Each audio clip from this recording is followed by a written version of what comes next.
fascinating story of Adidas and Puma, the brothers who divided the world of sports. Did you know that two of the biggest sports brands in the world were born from the same family?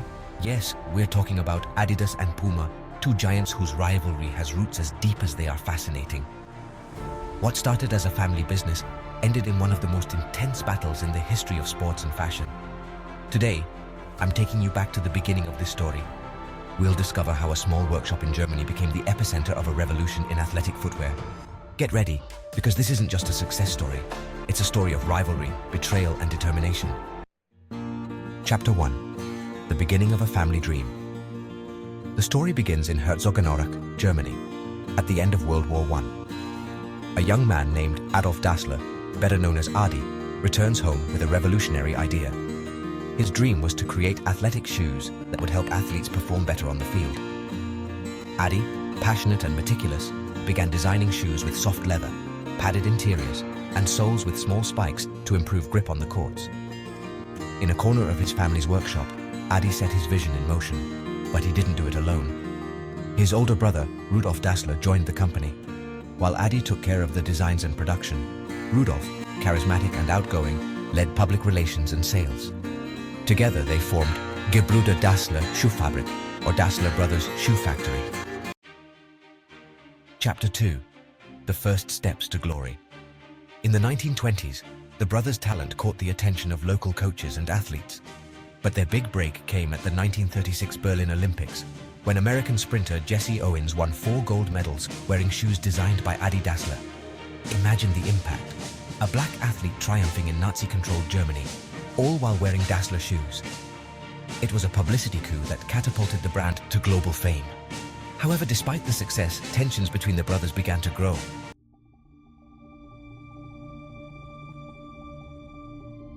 Chapter 3. The break that changed everything.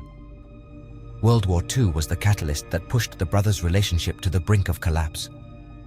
While Adi focused on protecting the factory, Rudolf decided to enlist in the German army. But the differences didn't end there. According to historical records, Adi accused Rudolf of sympathizing with the Nazi regime. This accusation not only fractured their relationship, but also marked the end of their business partnership. In 1948, the brothers separated forever. The factory was literally split in two, with Adi founding Adidas and Rudolf establishing Puma.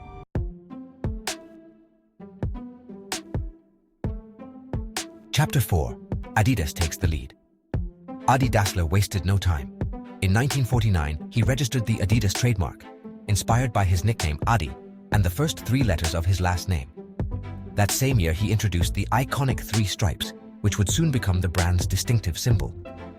Adi's real masterstroke came at the 1954 FIFA World Cup.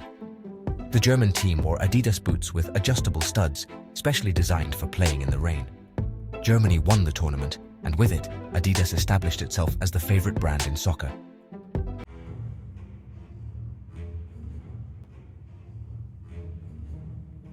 Chapter 5. Puma responds with cunning. Meanwhile, Rudolf Dassler was not far behind. He founded Puma and quickly positioned his brand as a choice for sprinters and elite athletes. At the 1970 World Cup in Mexico, Puma delivered a spectacular marketing coup. Pelé, the king of soccer, wore Puma boots. In the match against Peru, seconds before kickoff, Pelé bent down to tie his shoelaces. The cameras captured the moment, showing the Puma logo to millions of viewers worldwide. It was a masterstroke that increased Puma's sales by more than 30%.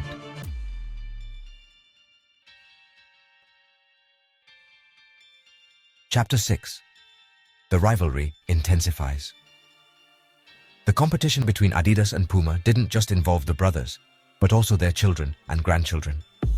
At the 1968 Mexico City Olympics, Horst Dassler, Adi's son, blocked shipments of Puma and ensured that only Adidas was available in the Olympic Village. For his part, Armin, Rudolf's son, was not far behind. He managed to sign exclusive contracts with renowned athletes, strengthening Puma's presence in the market. The rivalry was so intense that it even divided Herzogenaurach. The town was split into 2 camps, those who supported Adidas and those who preferred Puma.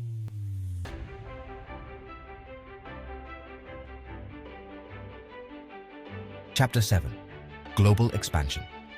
Over time, Adidas began to diversify its offerings. In the 1970s, the brand introduced sportswear and soccer balls, establishing itself as a comprehensive supplier for sports.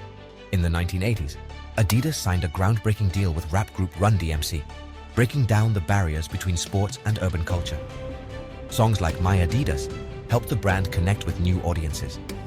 Meanwhile, Puma focused on sponsoring the fastest sprinters in the world, including Usain Bolt, solidifying its reputation in athletics.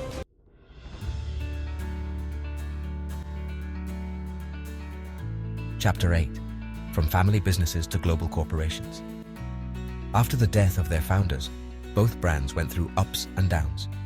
Adidas faced a crisis in the 1990s, but managed to re-emerge by acquiring brands like Reebok and by betting on innovation in the design of sneakers and sportswear. Puma, on the other hand, was acquired by the French multinational Kering, which transformed it into a luxury sportswear brand. Today, Adidas and Puma are undisputed leaders in their respective markets.